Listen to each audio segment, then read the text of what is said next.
Shalom dan selamat berjumpa dalam acara Renungan Harian bersama dengan Jemaat Telo Batua.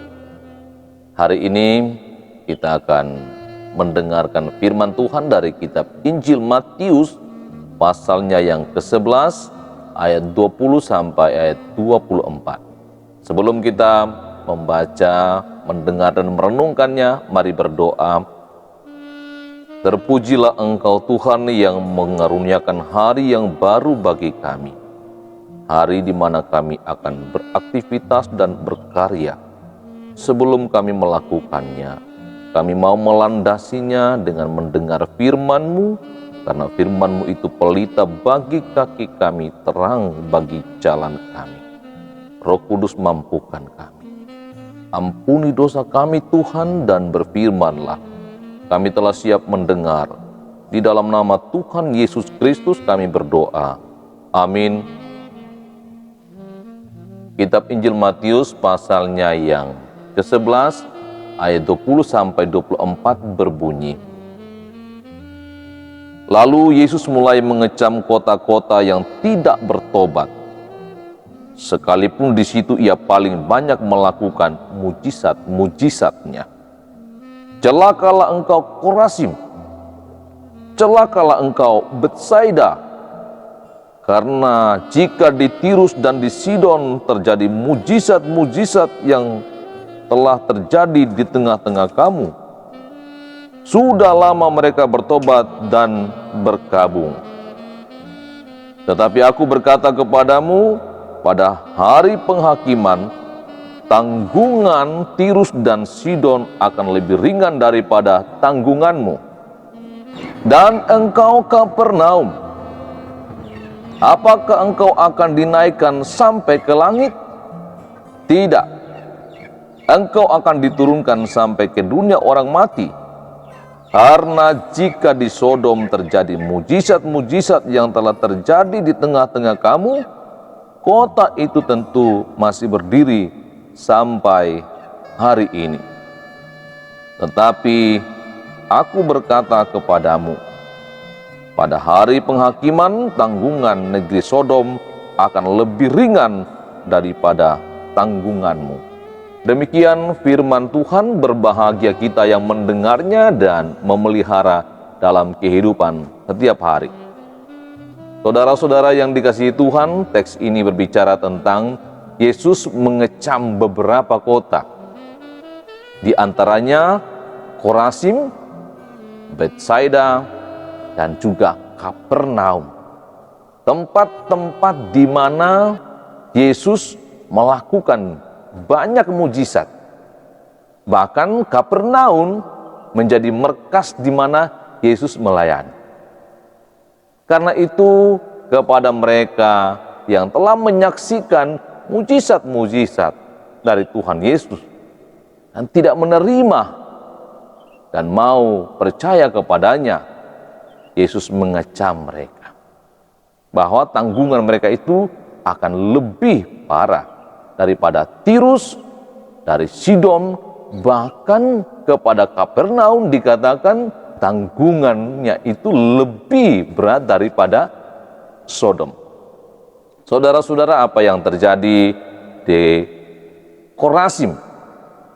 Korazim, kota di tepi danau Galilea, tempat di mana pelayanan, pemerintahan, dan mujizat Tuhan telah dilakukan oleh Yesus. Tetapi karena mereka tidak bertobat, Yesus mengecam mereka.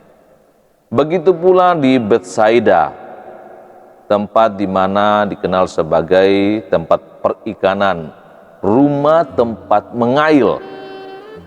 Terjadi penyembuhan orang kusta, tetapi ternyata penghuninya tidak bertobat.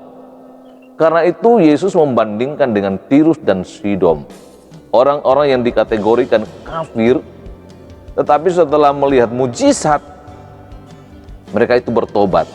Sehingga jikalau Yesus datang kembali dan menghakimi, karena ia memiliki otoritas penghakiman yang diberikan kepada Allah nanti, tanggungan Sidon dan Tirus itu akan lebih ringan daripada Korazim dan juga Betsaida. Kemudian Yesus tidak cukup sampai di situ, ia menekankan bahwa Kapernaum, tempat di mana ia menjadikan kota itu markas pelayanannya, banyak karya yang dia lakukan di situ, dan mereka tidak bertobat. Sampai Yesus mengatakan, seandainya di Sodom terjadi mujizat seperti yang terjadi di Kapernaum, mereka tidak akan binasa. Tapi kamu sudah menyaksikan mujizat, begitu banyak mujizat. Bahkan di dekat Kapernaum kita mendengar kisah tentang Yesus memberi makan 5.000 orang laki-laki. Dan orang-orang di situ ikut dan tahu. Tapi mereka tidak menjadi percaya, karena itu Yesus mengatakan, celakalah Kapernaum. Dan ketika Yesus akan datang sebagai hakim, hukuman Sodom jauh lebih ringan daripada Kapernaum.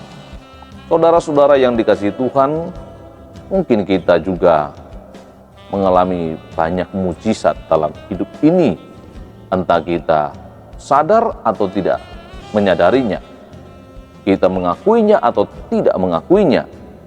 Selalu ada mujizat yang Allah berikan kepada kita dalam hidup ini.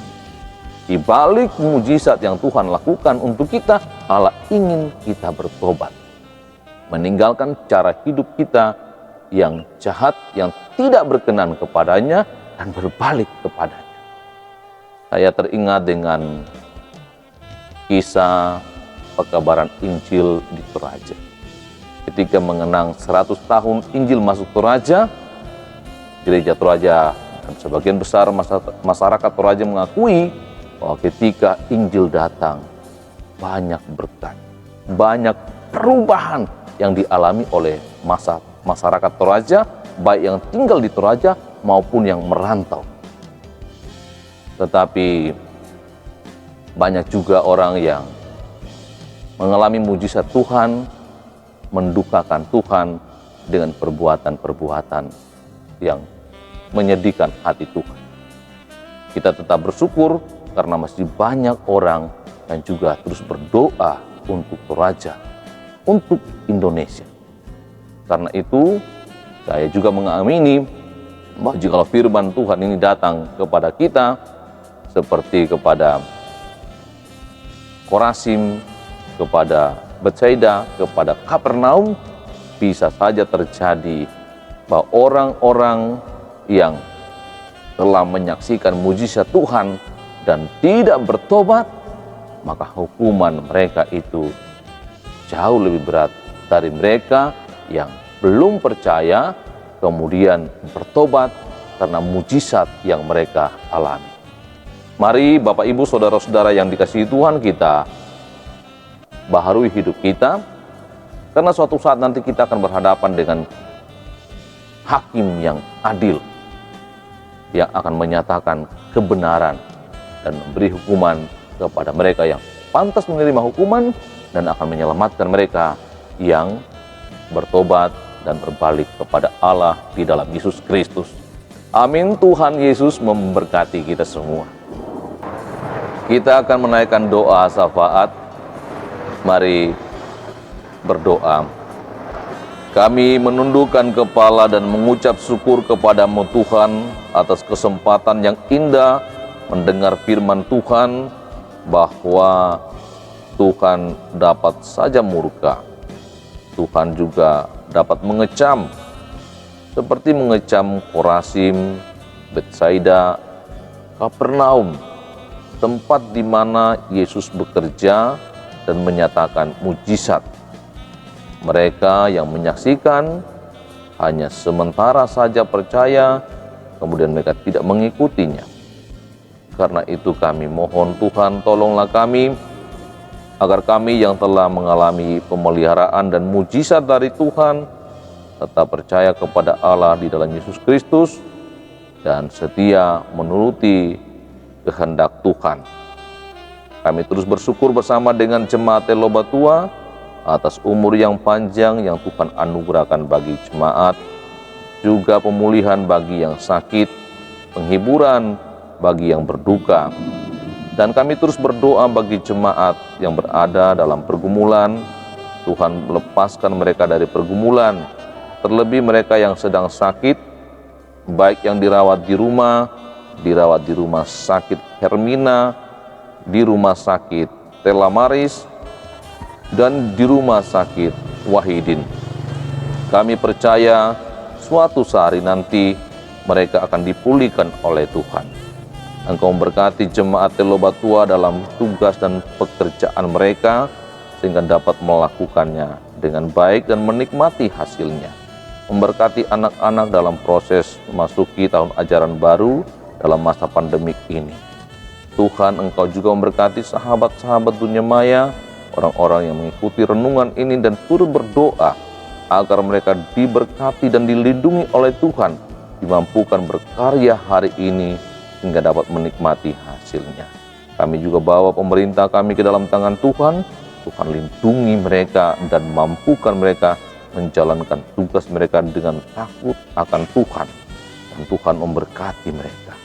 Ampuni dosa kami, dalam nama Tuhan Yesus Kristus kami berdoa. Amin. Demikian renungan kita hari ini. Tuhan Yesus memberkati kita semua.